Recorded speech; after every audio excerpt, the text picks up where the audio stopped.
नमस्कार मित्रांनो, कसा आहे माहितीये का? आता पाऊस जोराचा लागायला लागलाय. आपल्या गाडीची आपणच काळजी घेतली पाहिजे. विषय काय होतोय माहितीये का? आपण पाणी बघत नाही, काय नाही, गाडी घालतो पाण्यातनं आणि गाडीचं इंजिन सीज होतं. का सीज होतं? तर त्याच्या मागे कारण आहे की मित्रांनो, कसं होतं, पुढं आपल्या बोनेटच्या साईडला एअर फिल्टरचा पाईप राहतो मेन. आणि मेन सायलेन्सर गाडीचा खालच्या बाजूला असतो. त्या सायलेन्सर मधून आतमध्ये पाणी रिटर्न खेचलं जातं. ज्यावेळी आपण ऍक्सिलेशन गाडीचं कमी देतो ना, त्यावेळी आरपीएम कमी झाल्यामुळे डायरेक्ट पाणी आतमध्ये येतं. त्यामुळे जर गेली चुकून पण, तर आरपीएम अजिबात गाडीचं कमी करायचं नाही. आणि दुसरी गोष्ट, पुढे एअर फिल्टरच्या पाईप मधून बोनेट लेवलला जर तुम्ही पाण्यात 100% घातली ना, पाणी गाडीत गेलं समजायचं, गप गाडी बंद करायची, गाडी बाजूला घ्यायची. त्याच्यामध्ये आहे ना मित्रांनो, जर पाणी गाडीत गेलं ना, तर चेक करण्याच्या गोष्टी, एअर फिल्टर पहिला ओला झालाय का मेन हे बघायचं.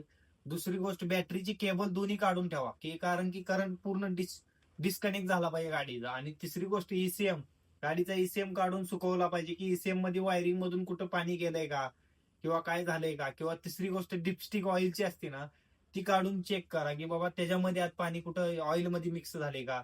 100% जर पाण्यात गेली तर हे प्रॉब्लेम येतात. आणि मित्रांनो, इंजिन खोलायचा प्रॉब्लेम येतो. जर तुम्ही काय होतंय म्हणून मारलं स्टार्टर ना, तर गाडी 100% वाटो होते गाडीचं मित्रांनो.